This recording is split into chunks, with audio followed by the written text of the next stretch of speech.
अगर हमें सहारनपुर जिले का चक्का जाम करना पड़ा तो चक्का जाम करेंगे, अगर हमें डीएम कार्यालय बंद करना पड़ा तो डीएम कार्यालय बंद करेंगे, एसएसपी का घेराव करना पड़ा तो एसएसपी का घेराव। इसका जो भीम आर्मी आजाद समाज पार्टी का जो संगठन है भाई चंद्रशेखर आजाद जी का नेतृत्व में पूरे देश का अगर सिस्टम बंद करना पड़ा न्याय दिलाने के लिए तो बंद करना। परिषद भारतीय जनता पार्टी मोहन भागवत और नरेंद्र मोदी बीजेपी वालों को जवाब देना चाहिए क्या? बिल्कुल देना चाहिए। इससे पहले अलीगढ़ हुआ, इससे पहले इलाहाबाद हुआ, इससे पहले जो है चैलेंज किया इन लोगों को। आप इस देश के अंदर से जाति खत्म कर दीजिए, जाति का कोले में हटा दीजिए। उनको पनाह दी जा रही है, उनको मौका दिया जा रहा है कि कहीं दूर चले जाएं, जो कि शासन प्रशासन में जो बैठे लोग हैं वो इन लोगों को, इन आरोपियों को, इन अपराधियों को बचाने की पूरी कोशिश कर रहे हैं। उसका सबसे ताजा तरीन उदाहरण आपके सामने है कुलदीप सेंगर। मेरठ जिले के कपसाड़ गांव में जिस तरह से दलित समाज की महिला की हत्या हुई है और उनकी बेटी का अपहरण हुआ है और 48 घंटे से अधिक का समय बीत गया है, लेकिन अब तक उस बेटी का कुछ अता पता नहीं है।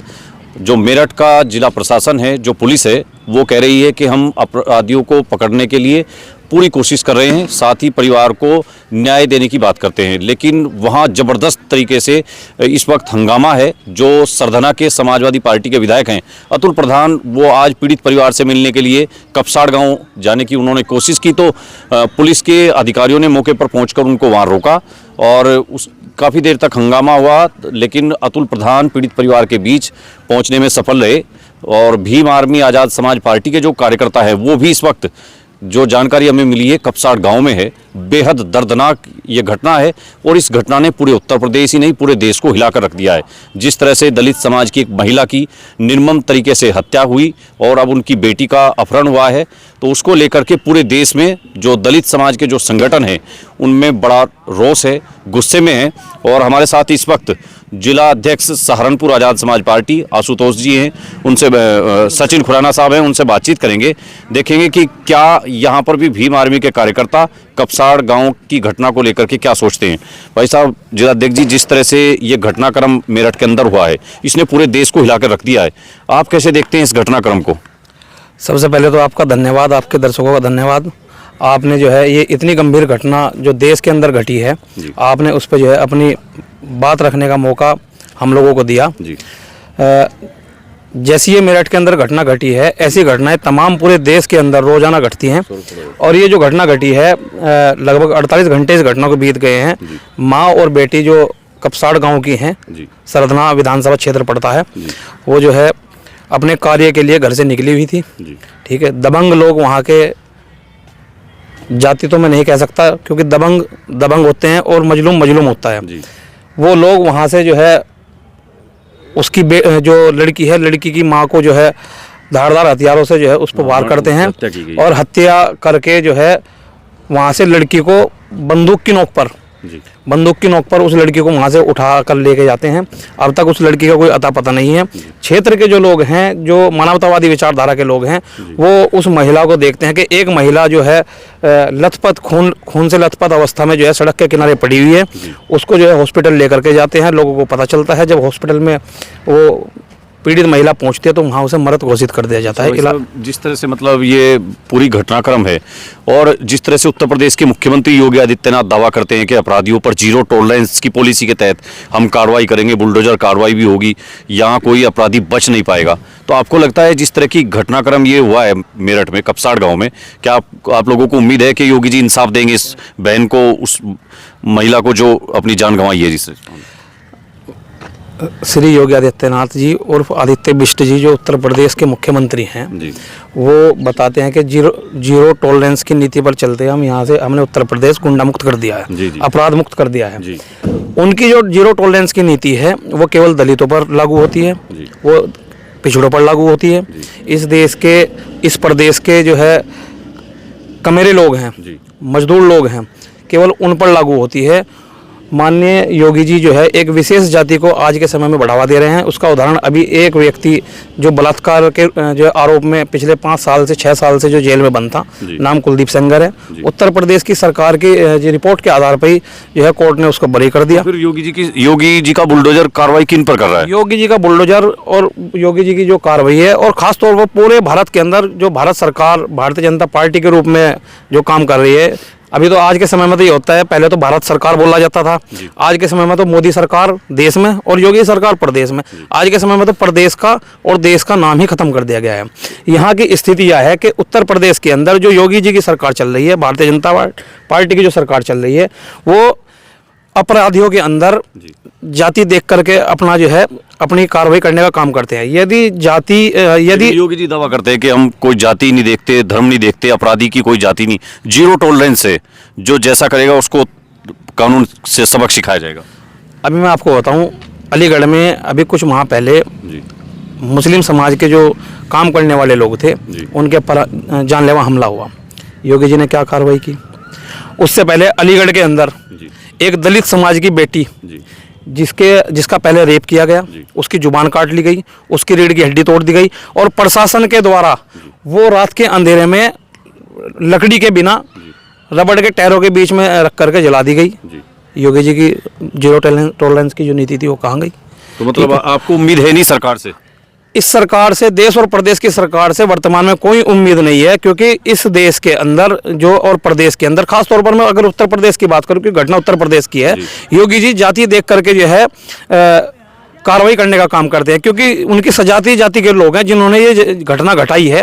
यहाँ पर उनकी सजातीय जाति के लोग हैं, वो जो कुलदीप सेंगर वो उनकी सजातीय जाति के लोग हैं, वहाँ पर अलीगढ़ में जिन्होंने घटना घटाई वो उनकी सजातीय जाति के लोग हैं। अगर जातिवाद की बात करें और कार्रवाई की बात करें तो उत्तर प्रदेश का जो डेटा है क्राइम का, आज के समय में दलितों की जो बेटियां हैं, पिछड़ों की जो बेटियां हैं, मानवतावादी विचारधारा की, गरीब शोषित वंचित समाज के जो लोग हैं, मैं इसमें ये नहीं कहता कि जनरल कैटेगरी के लोग गरीब नहीं होते, वो भी गरीब होते हैं। जो गरीब है वो शोषित है, वंचित है हक अधिकारों से, उन सभी के ऊपर जितने भी जो है अभी तक अत्याचार हुए हैं, मतलब दलितों पर जुर्म ज्यादती अब भी जारी है, पूरी जारी है। और उत्तर प्रदेश में बेटियों के सबसे ज्यादा बेटियां अगर भारत के किसी राज्य में गायब हुई हैं पिछले 10 सालों में, मोदी जी की सरकार आने के बाद पूरे देश के अंदर सबसे ज़्यादा गुजरात में गायब हुई हैं। सबसे एनसीआरबी का डाटा आप निकाल करके देख लो। फिर उसके बाद जो बेटियां और गायब हुई हैं वो हमारे उत्तर प्रदेश में हुई हैं। और उत्तर प्रदेश के अंदर सबसे ज़्यादा अगर अत्याचार हुआ है आज के समय में, हर पांचवें दिन एक दलित समाज की बेटी का रेप होता है, एक दलित समाज के घर के ऊपर बुलडोजर चलाया जाता है। लेकिन यहाँ तो ये कहा इन्होंने कि जो SC/ST एक्ट जो था उसमें सुधार करके हमने उसको और ज़्यादा प्रभावी बना दिया है। क्या SC/ST एक्ट का जो डर है वो लोगों के दिल से निकल गया है या क्या लगता है आपको? बाबा साहब अम्बेडकर ने कहा था, क्योंकि SC/ST एक्ट भी संविधान के अंदर ही है और संविधान ही आधार है SC/ST एक्ट का सभी लोगों के लिए। तो संविधान को तो देश के प्रधानमंत्री सिर पर रख कर चलते हैं ना। तभी तो कह रहा हूँ, बाबा साहब अम्बेडकर ने कहा था ये संविधान अंततः अच्छा साबित होगा यदि इसे प्रयोग में लाने वाले लोग, अमल में लाने वाले लोग अच्छे होंगे। ये इस बात पे और ये संविधान अंततः बुरा साबित होगा यदि इसे अमल में लाने वाले लोग बुरे साबित होंगे। तो यहाँ अमल में लाने वाले लोग सत्ता में नहीं है क्या अभी? अमल में जो लाने वाले लोग हैं वो अभी सत्ता से दूर हैं, सत्ता में नहीं है। सत्ता जब से ये संविधान लागू है, सत्ता अभी मानवतावादी विचारधाराओं के लोगों के हाथों में नहीं आई है। अध्यक्ष जी, इस घटना को लेकर तो जो प्रशासन है वहाँ का वो कह रहा है कि इस पर जो है राजनीति नहीं होनी चाहिए और अपराधियों को पकड़ने के लिए टीमें बना दी गई हैं, टीम लग रही है, काम कर रही हैं और घटना दुखद है। मुख्यमंत्री ने भी इस मामले का संज्ञान लिया है। तो फिर आपको नहीं लगता कि अतुल प्रधान जिस तरह से वहाँ जा रहे हैं और पूरा हंगामा आज सुबह वहाँ हुआ, क्या आपको लगता है कि समाजवादी पार्टी वहाँ राजनीति कर रही है? देखिए, अतुल प्रधान वर्तमान के विधायक है और उन्हीं की वो विधानसभा पड़ती है जी। तो क्योंकि वो जनप्रतिनिधि हैं तो जाना पड़ेगा, उनका तो जाना पड़ेगा, वरना अभी मतलब आपको लगता है कि दलितों का और दलितों के महापुरुषों का अपमान हो रहा है? दलितों के महापुरुषों का घनघोर अपमान इस देश के अंदर लगातार जारी है। और इस अपमान के ऊपर बोलने के लिए ना तो कोई समाजवादी पार्टी तैयार है, ना कोई कांग्रेस पार्टी। जी तो बोली है आज बसपा प्रमुख जो है मायावती, आज उनका ट्वीट आया, उन्होंने कहा कि जो घटना मेरठ में हुई बहुत निंदनीय घटना है और सरकार को उनकी सुरक्षा सुनिश्चित करनी चाहिए जो परिवार है। माननीय बहन जी तो एक दिन में, 2 दिन में, 10 दिन में एक ट्वीट कर दे, उस ट्वीट से कोई फर्क पड़ने वाला नहीं है। धरती पर रह करके अपने लोगों की सुरक्षा करना।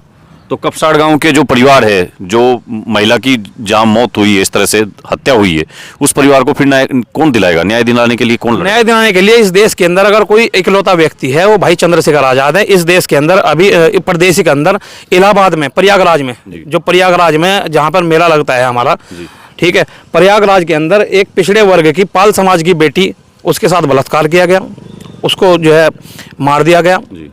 योगी आदित्यनाथ जी ने कोई संज्ञान नहीं लिया, उनकी सरकार ने कोई संज्ञान नहीं लिया, ठीक है, किसी पार्टी ने कोई संज्ञान नहीं लिया। अगर उसे न्याय दिलाने का के लिए लड़ाई लड़ने का काम अगर किसी ने किया है, भाई चंद्रशेखर आज़ाद जी ने किया। अलीगढ़ के अंदर घटना घटी, वहाँ पर भाई चंद्रशेखर आज़ाद ने किया। मेरठ के अंदर ये जो घटना घटी है, इस घटना में अभी चंद्रशेखर आज़ाद जी ने ऐलान किया है मैं आ रहा हूँ, और प्रशासन इतना सतर्क हो चुका है क्योंकि वो जानते हैं चंद्रशेखर आज़ाद जी आएंगे। चंद्रशेखर जी वहाँ पहुंचेंगे, बिल्कुल पहुंचेंगे, चंद्रशेखर आज़ाद जी वहाँ पर पहुंचेंगे। और चंद्रशेखर जी के पहुंचने से पहले, क्योंकि भीम आर्मी भारत एकता मिशन और आज़ाद समाज पार्टी जो संगठन है वो इतनी तीव्रता से काम करता है कि 100 नंबर की जो पुलिस होती है ना, उनसे पहले घटनास्थल पर पहुंचने का काम भीम आर्मी और आज़ाद समाज पार्टी के लोग करते हैं। आपके कार्यकर्ता वहाँ पहले से हैं? वहाँ पर हमारे कार्यकर्ता संजीव पाल जी जो हमारे नेता हैं, प्रदेश के नेता, घटनाक्रम पर नजर है सब। संजीव पाल जी हमारे नेता हैं और जो है प्रदेश के नेता हैं, वो वहाँ पर अपनी टीम के साथ पूरे क्षेत्र के हमारे जो साथी हैं, कार्यकर्ता हैं, वो लोग जनसंख्या में वहाँ पर मौजूद हैं, सुरक्षा के लिए वहाँ पर खड़े हैं। आप लोग भी जैसे मतलब सहारनपुर के आपकी भीम आर्मी की आज़ाद समाज पार्टी की टीम है, आप लोग भी उधर वहाँ कूच करेंगे या क्या आप लोग यहीं से बैठ करके प्रेशर बनाने की? भाई चंद्रशेखर आज़ाद जी वहाँ पर पहुँचेंगे, जब वो परिवार से मिल लेंगे, चंद्रशेखर आज़ाद जी के रहते हुए यदि न्याय ना मिला, उनके वहाँ पहुँचने से पहले अगर न्याय नहीं मिला, तो माननीय चंद्रशेखर आज़ाद जी जो हमारे नेता हैं, हमारे राष्ट्रीय अध्यक्ष आज़ाद समाज पार्टी के, जैसे हमारी आज़ाद समाज पार्टी की कोर कमेटी की टीम जो आदेश करेगी उस आदेश पर हम कार्य करने का काम करेंगे। अगर हमें सहारनपुर जिले का चक्का जाम करना पड़ा तो चक्का जाम करेंगे, अगर हमें डीएम कार्यालय बंद करना पड़ा तो डीएम कार्यालय बंद करेंगे, एसएसपी का घेराव करना पड़ा तो एसएसपी का घेराव करेंगे। जैसा पार्टी आदेश करेगी उस आदेश पर काम किया जाएगा। तो वहाँ तो बता रहे हैं कि 48 घंटे का टाइम दिया हुआ है प्रशासन पुलिस को, तो उसके बाद फिर आप लोग यहाँ आंदोलन का रास्ता अपनाएंगे? आपको सूचना गलत है, 48 घंटे इस घटना को बीत चुके हैं जी, और पुलिस के हाथ अभी तक खाली हैं जी। जीरो टॉलरेंस वाली नीति जो योगी आदित्यनाथ जी बताते हैं, उनकी जीरो टॉलरेंस की नीति यहाँ पर फेल हो चुकी है, ठीक है। प्रदेश उनसे संभल नहीं रहा है। यहाँ पर प्रदेश के अंदर जाति देखकर, धर्म देखकर लोगों को मारा जा रहा है। रोजगार खत्म हो चुके हैं, बेरोजगार युवा नशे की लत में पड़ चुके हैं। नशे की लत में इस प्रकार के मामले देश के अंदर और प्रदेश के अंदर बढ़ते जा रहे हैं। ना मोदी से देश संभल रहा है और ना योगी से प्रदेश संभल रहा है। क्या जो मेरठ के कपसाड़ गांव के जो पीड़ित परिवार है, पूरा आज़ाद समाज पार्टी भीम आर्मी का पूरा संगठन उनको न्याय दिलाने के, इंसाफ की लड़ाई लड़ेगा? पूरे देश का जो भीम आर्मी आज़ाद समाज पार्टी का जो संगठन है, भाई चंद्रशेखर आज़ाद जी के नेतृत्व में पूरे देश का अगर सिस्टम बंद करना पड़ा न्याय दिलाने के लिए तो बंद करने का कार्य करेंगे। लेकिन पीड़ित परिवार के साथ खड़े हैं? पीड़ित परिवार के साथ, चाहे वो अभी तो क्योंकि वो बेटी दलित की है तो सभी लोगों के मुंह पर दलित दलित दलित, अब कोई हिंदू नहीं बोलेगा उसको जी। उस लड़की को अब कोई हिंदू नहीं बोलेगा, वरना चुनाव आने पे और अपने आप को सत्ता से बेदखल होते देख करके ये लोग गमछा डाल करके आ जाते हैं, भाई तुम हमारे हिंदू भाई हो, तुम हमारे हिंदू भाई हो। अभी दीपू दास बांग्लादेश में जो है वो वहाँ पर अल्पसंख्यक के रूप में वहाँ हिंदू लोग रहते हैं। अभी उसे पहले तो सब लोगों ने हिंदू बताया, फिर सब लोगों को जब पता चला कि वो जो है रविदासिया कौम से वो लोग हैं और अल्पसंख्यक है, फिर उसको दलित बताया। फिर हमारे नेता आज़ाद समाज पार्टी भीम आर्मी हम पर कटाक्ष कसे गए कि बांग्लादेश में हिंदुओं की हत्या हो रही है, दलितों की हत्या हो रही है और चंद्रशेखर बोल नहीं रहे हैं। अब मैं पूछना चाहता हूँ कि इस प्रदेश के अंदर अलीगढ़ के अंदर एक दलित की बेटी के साथ रेप करके उसकी रीढ़ की हड्डी तोड़ दी जाती है, उसकी जो है जीभ काट दी जाती है। कौन सा हिंदू संगठन, कौन सी भारतीय जनता पार्टी वहां पर खड़ी थी? ये सवाल आपका आरएसएस, विश्व हिंदू परिषद, सब संगठन, विश्व हिंदू परिषद, भारतीय जनता पार्टी, मोहन भागवत और नरेंद्र मोदी, योगी आदित्यनाथ, उनसे आपका सवाल है? योगी आदित्यनाथ जो भरे मंच से जो है भाषणों में कहते हैं वो 100 को मारेंगे, हम 1000 को 1 लाख को मारेंगे, जो ऐसी भाषा का प्रयोग करते हैं माननीय योगी आदित्यनाथ जो मुख्यमंत्री हैं प्रदेश के, जिन्हें इस प्रदेश के सभी लोगों को अपना परिवार मान करके हिंदू संगठन और बीजेपी वालों को जवाब देना चाहिए आगे आगे? बिल्कुल देना चाहिए। कहाँ चले गए लोग? इलाहाबाद में जो है पिछड़े वर्ग की पाल समाज की बेटी के साथ रेप करके हत्या कर दी गई। कोई योगी जी कहते हैं यूपी में बहु बेटियों की इज्जत से खिलवाड़ करने वालों का अगले चौराहे पर अंजाम बुरा होगा। आपको लग रहा है? मेरी जो उम्र है वो 32 साल है, तो मैंने अपने जीवन में ये सोचा था, जब हम इस क्षेत्र में आए थे पॉलिटिकली और सोशली वर्क करने के लिए, मैंने सोचा था कि मैं आजीवन अविवाहित रह करके समाज की सेवा करूंगा। लेकिन जो परिवेश होता है ना, परिवेश में जो बूढ़े बुजुर्ग लोग होते हैं वो हमारा मार्गदर्शन करते हैं और मार्गदर्शन उनसे बेहतर कोई कर नहीं सकता, क्योंकि उन्होंने अपना जीवन बहुत सारा बिता लिया होता है, ठीक, तजुर्बा होता है उनके पास। तो उन्होंने बताया कि अगर आपको सोशल वर्क करना है, आपको अगर पॉलिटिकली काम करना है, तो आपको परिवार तो बढ़ाना पड़ेगा, क्योंकि जब तक आप अपने परिवार की जिम्मेदारी नहीं संभाल सकते, जब तक आप अपना परिवार नहीं बढ़ा सकते, उसका लालन पालन नहीं कर सकते, ना तो आप ये चीज आप योगी जी और मोदी जी ना तो आप गांव चला सकते और ना प्रदेश चला सकते, ना देश चला सकते, ना विधानसभा चला सकते, ना लोकसभा चला सकते। ऐसा ही यही बात उन्हीं माननीय योगी आदित्यनाथ पर और श्री श्री श्री 1008 नरेंद्र मोदी जी पर, दोनों पर लागू होती है। उत्तर प्रदेश में योगी से प्रदेश नहीं संभाल रहा है, क्योंकि परिवार नहीं है, परिवार चलाना नहीं जानते, परिवार मतलब नहीं जानते, योगी जी पर प्रदेश संभाल नहीं रहा है, नहीं संभाल रहा है, नहीं संभाल रहा है। ये कपसाड़ की घटना के बाद आपका कहना है? कपसाड़ छोड़ो, इससे पहले अलीगढ़ हुआ, इससे पहले इलाहाबाद हुआ, इससे पहले जो है हाथरस हुआ जी। इससे पहले जो है, मतलब हर बार निशाने पर जो है दलित समाज है। हाँ बिल्कुल बिल्कुल बिल्कुल बिल्कुल, इससे ये साबित होता है। मैं दलित, केवल दलित की बात नहीं करूंगा, मैं हर उस शोषित वंचित समाज के लोगों की बात करूंगा जो लगातार नीचे दबे हुए हैं। मैं केवल दलित की बात नहीं करता। हमारे नेता माननीय चंद्रशेखर आजाद जी, वो दलित, पिछड़ों, आदिवासियों, अल्पसंख्यकों, सभी लोगों की लड़ाई लड़ने का काम कर रहे हैं। तो हमारी डिक्शनरी में जाति का शब्द तो नहीं है, जाति तो केवल इन लोगों ने बना रखी है। हमने तो चैलेंज किया इन लोगों को, आप इस देश के अंदर से जाति खत्म कर दीजिए, जाति का कोले में हटा दीजिए। लेकिन आप कह रहे हैं जाति खत्म कर दीजिए, आपकी पार्टी, समाजवादी पार्टी, कांग्रेस सब जातीय जनगणना की बात करती है। अब जातीय, जब इन्होंने सारी व्यवस्था ही जाति के आधार पर चला रखी है, जातीय जनगणना इसलिए जरूरी है, जो इस देश के जो इस देश के मूल निवासी हैं, जो इस देश के दबे कुचले लोग हैं, जो इस देश के शोषित वंचित समाज के लोग हैं, जिन लोगों को हजारों वर्षों से पढ़ने लिखने का अधिकार नहीं मिला, जिन लोगों को जो है देश की हिस्सेदारी में व्यवस्था नहीं मिली, जो लोग आज भी 2 गज जमीन के लिए तड़प रहे हैं, जिन लोगों के पास आज भी रोजगार नहीं है, जिन लोगों के लिए आज भी खाने को रोटी नहीं है, जिन लोगों के लिए आज भी पहनने के लिए कपड़े नहीं है, क्या उनके लिए सरकार को व्यवस्था करना उनकी सरकार की जिम्मेदारी नहीं बनती?